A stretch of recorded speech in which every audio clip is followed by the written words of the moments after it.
Welcome to Common Grounds, recorded inside the roasting room at the Coffee Roaster in Lincoln, Nebraska. In each episode, we sit down with people from Lincoln and beyond so you can get to know the fascinating individuals who help shape our community. Grab a cup and join us. We're glad you're here. You know, as a kid, I would get a chocolate bar and it would be gone in 3 or 4 bites. Or I'd get a Hershey's Kiss and I'd unwrap that and pop it in my mouth and then it'd be gone. But this is different. This is a chocolate that you take and you examine it. You sniff at it, maybe lick it a little bit. Oh, and then take your first bite. But you don't pop the whole thing in. You sure do not. Oh, my gosh. I'm sorry, you don't get to eat this. I was going to say, so like, are you sharing? Well, today, maybe. I might just sit here and eat the whole time. Well, that's Today, always good television. We're going to talk to someone who makes these phenomenal candies. I don't think candy is the right word for it. There must be a better name for these tasty things. In key lime pie, a double dark truffle, or my favorite, the gourmet orange truffle. Well, today we have Gaylene Steinbach with us, and she owns Lulubee Chocolates here in Lincoln, Nebraska. Lulubee Lulubee. Mm-hmm. And thank you very much for being with us today. And thank you for, while you tell us about your favorite coffee cup, I'm just going to sit here and finish eating this key lime pie. Yes, please do. And isn't it beautiful on the inside, too? Oh. There's so much artistry on the inside There as is. So that one's a beautiful piece to look at. It is. It's kind of like the inside of a glacier, I think. Ah, nice. So, Gaylene, we like to always start by asking people, tell us about your favorite coffee cup. So I brought my favorite coffee cup that my dearest friend Heather gave to me. I love a big coffee cup because I don't want it just to be little. I want a big cup of something warm, whether it be coffee or tea. But I have been friends with this person for, over 20 years. Our kids went to dance together when they were little. And so it says we'll be friends until we were old and senile, and then we'll be new friends, which definitely represents our friendship and as we navigate a more mature life.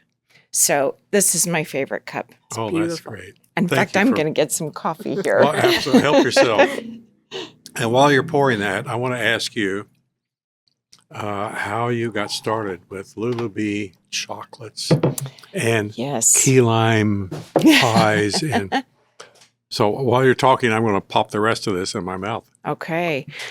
So first of all, about Lulubee chocolates, I named the business because I have 2 daughters. I have Lauren and I have Bailey. And those were their nicknames at home. It was Lulu and Bee. Oh, and so kind of an homage to my daughters. I created my 3rd child. So that's where Lulubee originates from. And I grew up with my mom making chocolates in our house every Christmas for gifts for friends or family. So I was very familiar with having chocolates around and using that as a gift and definitely a sweet treat. And then probably, I think it was many, many years later, my mom actually gifted me a box of chocolates, and they were the most beautiful chocolates I had ever seen. I had never seen anything like that. And being a family of 4, we cut each one of these into 4s, and we just had a tiny nibble each, and the flavors blew me away. And it piqued my interest to no end. And I wanted to learn everything that I could about how to pack so much flavor into these beautiful little morsels and how to make them so beautiful. And it just opened up my thirst for learning anything and everything I can about chocolate making. So started going to workshops and classes, experimenting. I experimented so much. My family said, would you please try and sell these in Lincoln because we can't take it anymore. And so in 2015 is when I started my business. I cooked out of a coffee shop in the North Bottoms called Destinations Coffee House. I rented a kitchen space there and did that for about 5 years, making connections with other small businesses for wholesale situations, doing different pop-ups, and having a small online presence to where I really needed more room to grow. And then we opened our brick and mortar store in 2020. And great time. I know. In November of 2020, Okay. we opened our store and we just celebrated 5 years. Congrats. Thank you. I just had a chance just a few minutes ago to visit your store. It's a lot larger than I thought.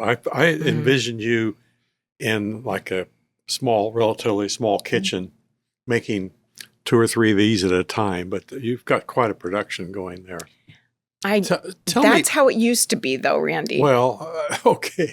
But I'm curious about your educational background and because you obviously have educated yourself, but do you have any formal education related to running a business or making chocolate or decorating? None. So I went to school as a dental hygienist.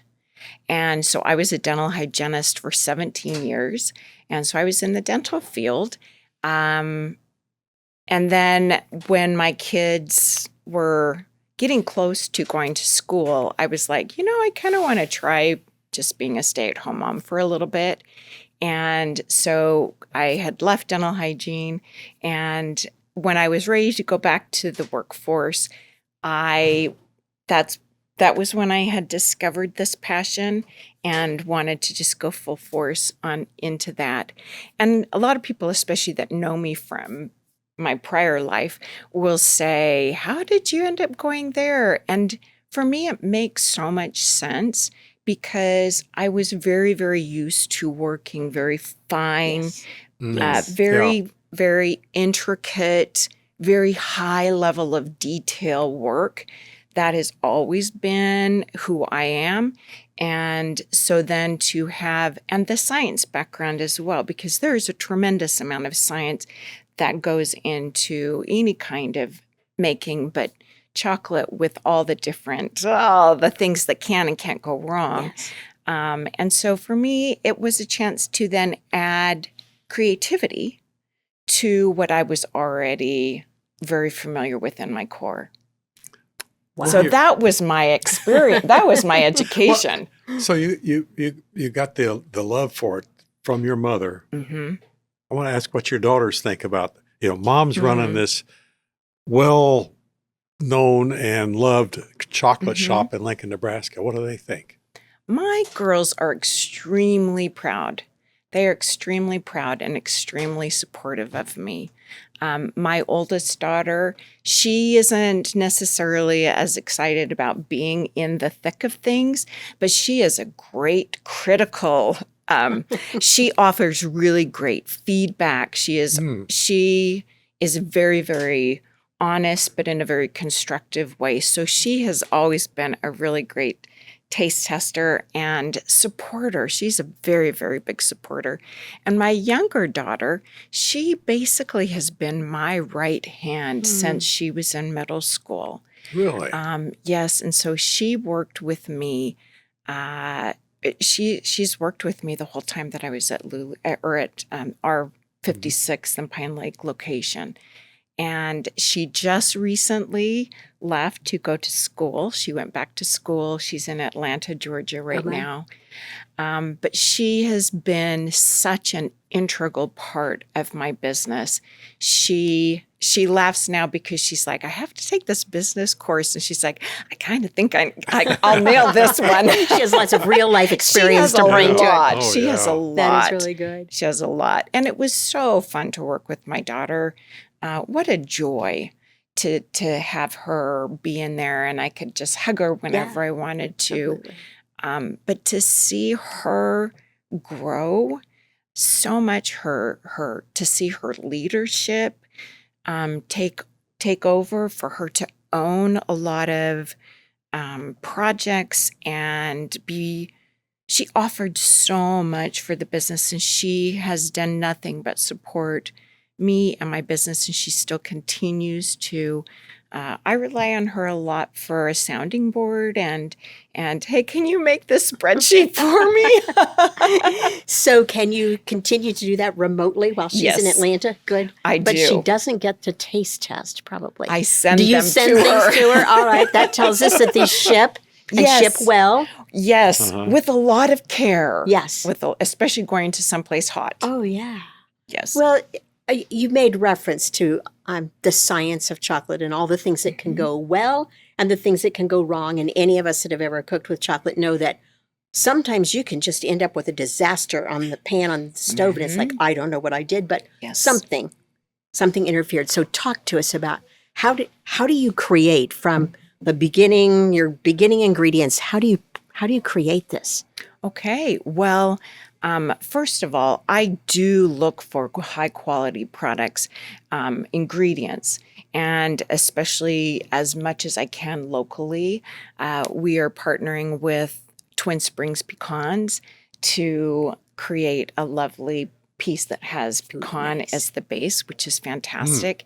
But really try and keep things very simple. We have simple ingredients. I want to keep things clean. We don't use any preservatives. And you're going to have to tell me the question again, because I think I've lost track of that. You start with chocolate in some form, and then what happens? Well, there's a lot that happens as far as like tempering chocolate, and things can go so wrong. Water and chocolate do not go well together at all. And so there are even days in the kitchen where if it's a particularly humid day and our chocolate starts acting real gummy and it just doesn't want to work well, it's like, okay, stop. We're putting this project away for now because the weather just isn't agreeing. So it is very temperamental. Holy cow, I had no idea. Yeah.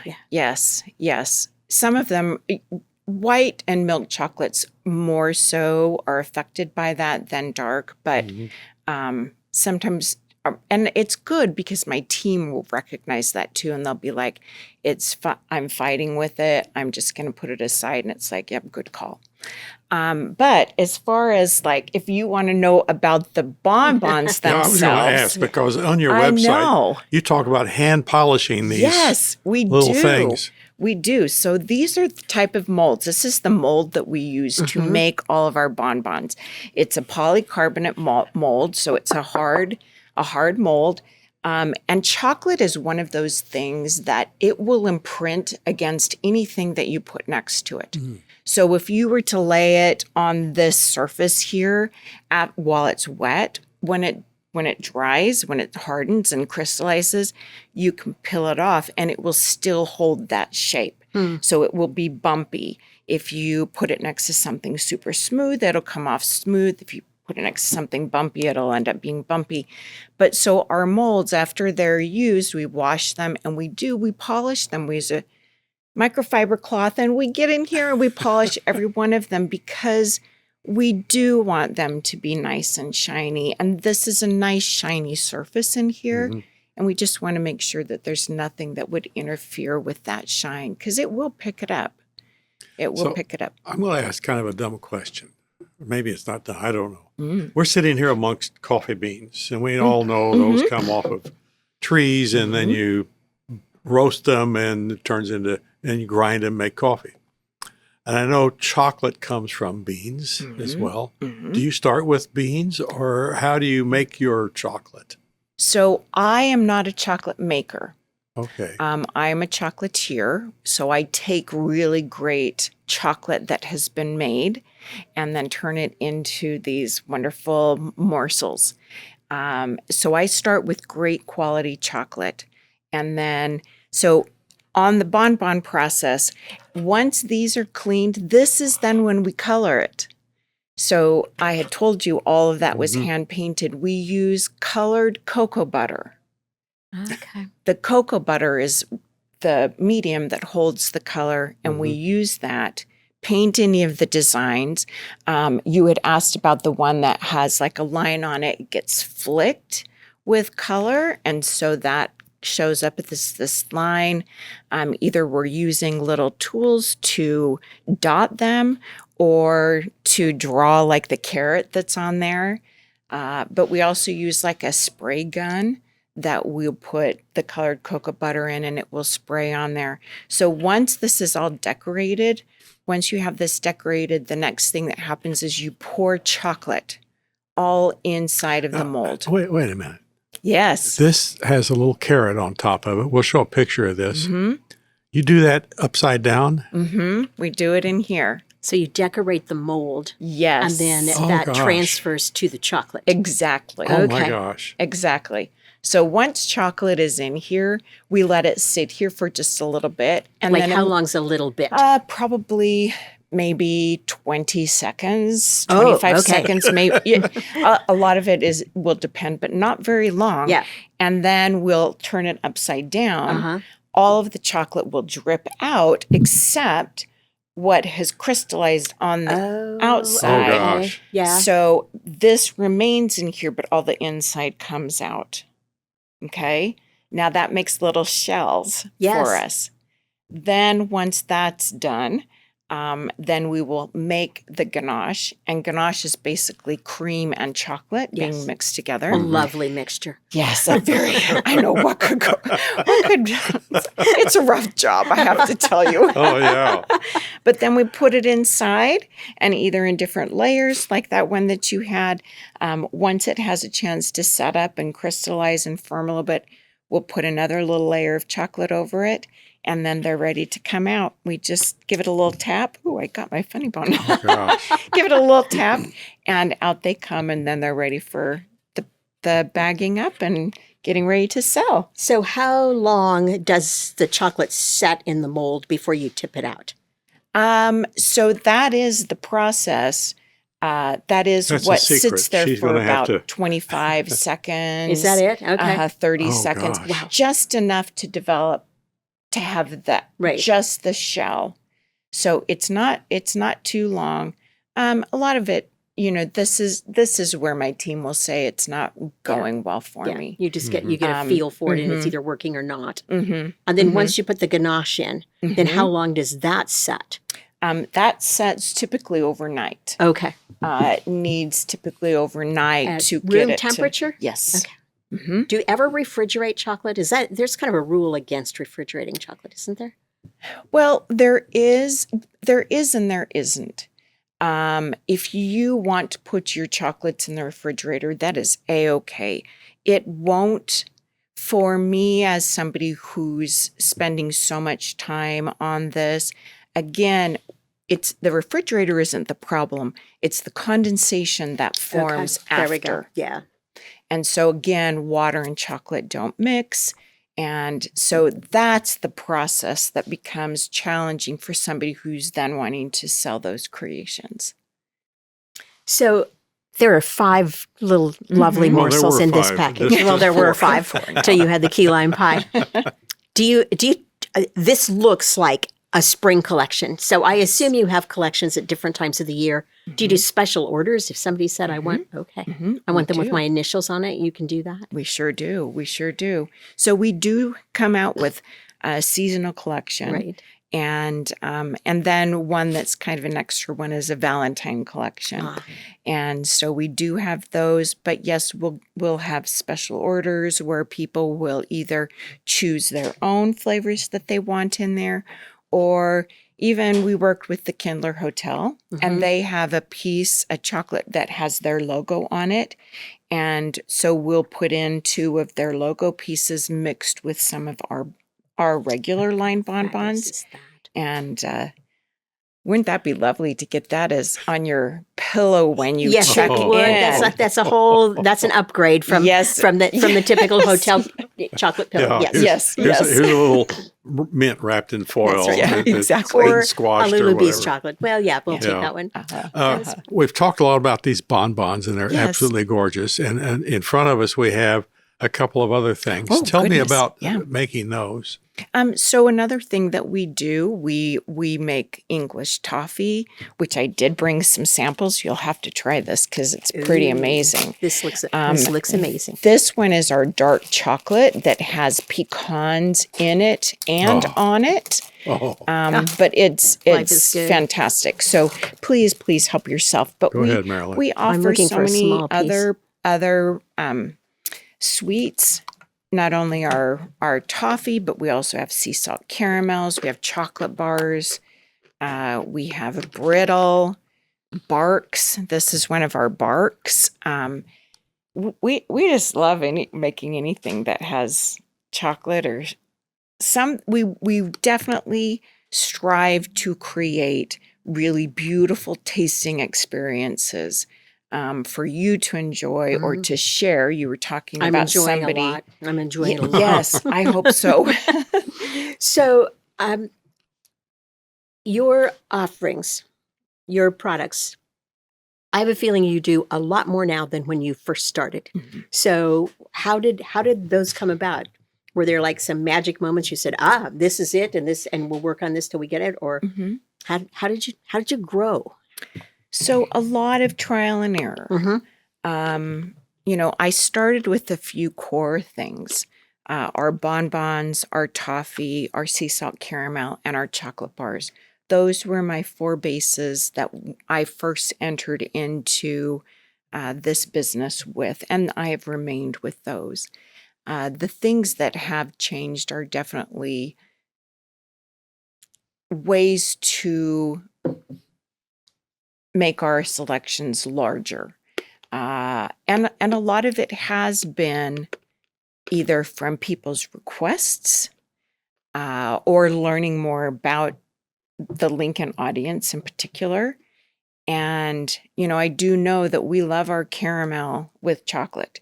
And, so we definitely have learned that over time to be like, okay, we need to make sure that we do keep a caramel around all the time with every season. Also trends, there definitely are trends that you don't really want to follow, but when so many people ask, you go, okay, let's do this. But a lot of it really is trial and error. And I wish that I don't know if I wish that I knew this when I first started my business, but you realize really quickly that, I feel like I fail and then learn and fail and learn. And I don't know if I want to call that a failure. I just think there are different challenges. Those challenges end up being greater learning opportunities than when everything is going well. Yes. I want to ask, it's probably boring after we've been talking about the delicious chocolate that you do, but I told you before we started that I am just so high on Lincoln. I think this is a wonderful city. How have people helped you in the business side of things? Have you received help from people across the city? I have. I love Lincoln. And when I decided that I was going to start a business, I knew how much I wanted to support the Lincoln business. Actually, one of my very first wholesale accounts was with the coffee roaster. And I'll never forget walking in here one day, just out of the blue, and asking them if they would be interested.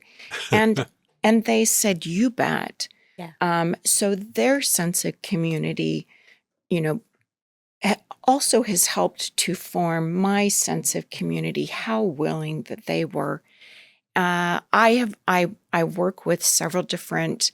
I belong to several groups. One of them, well, actually, both of them are women small business owners. So two Okay. separate groups that I belong to and are involved with, and I have learned so much from other people.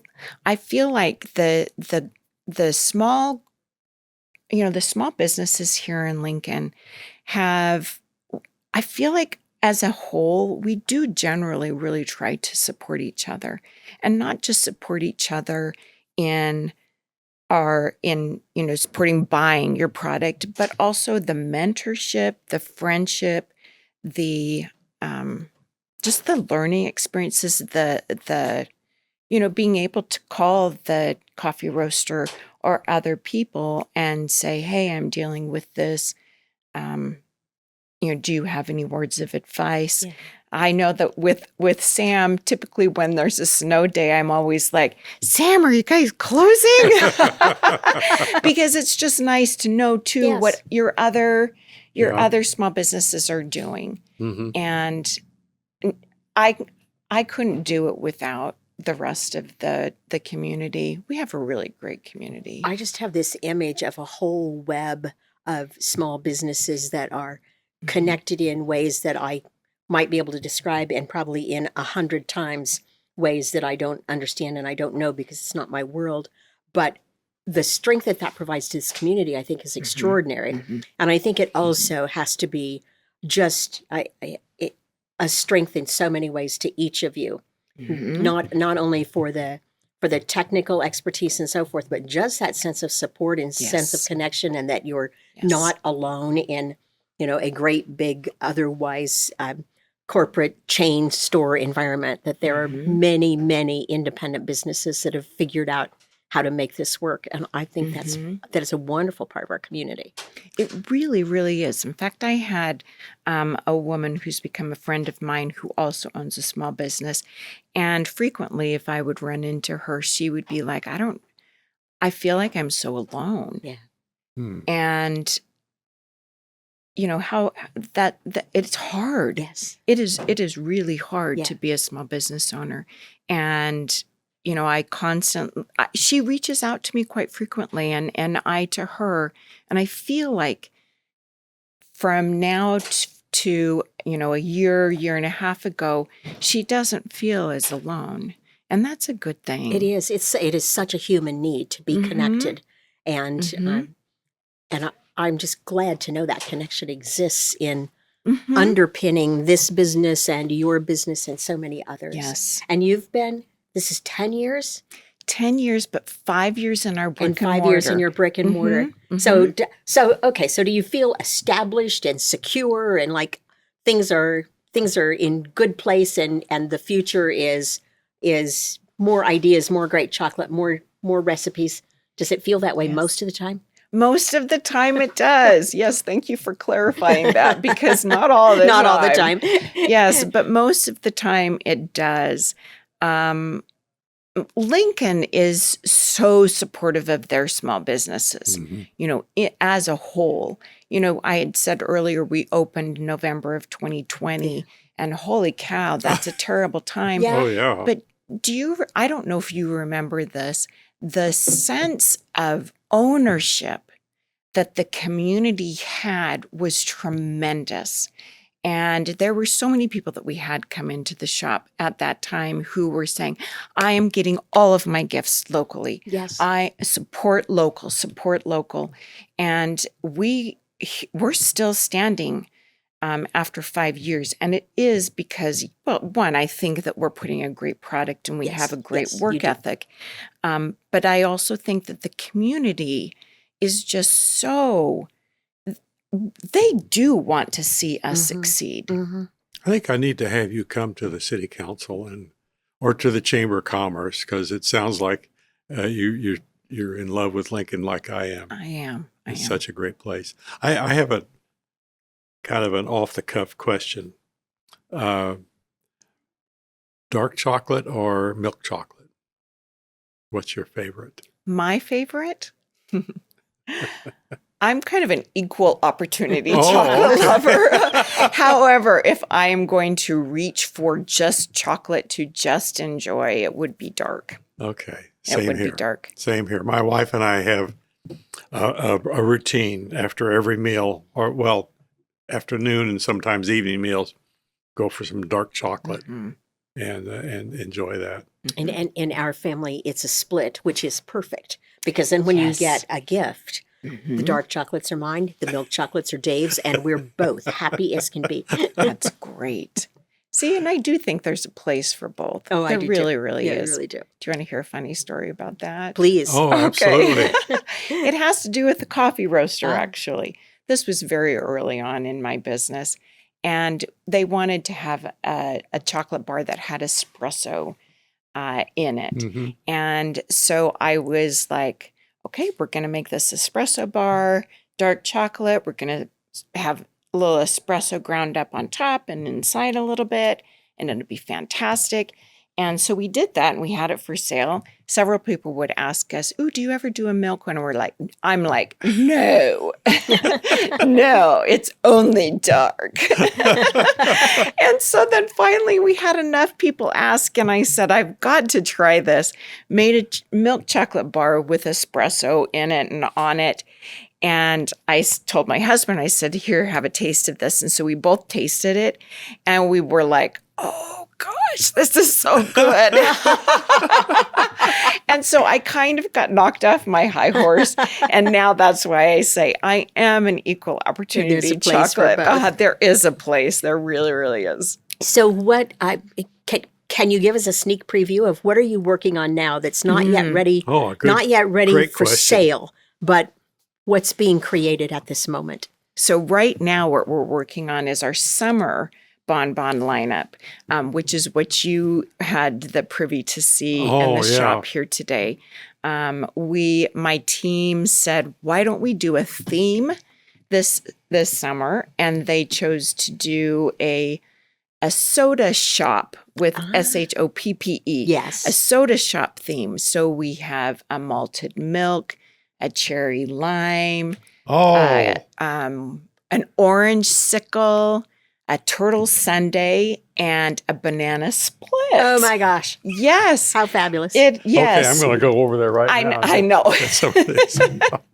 So are there any new flavors or new things that you're combining with chocolate that have not yet been done that you're thinking about? I'm trying to, I know that we're constantly thinking of different things that we can do to continue to expand our line.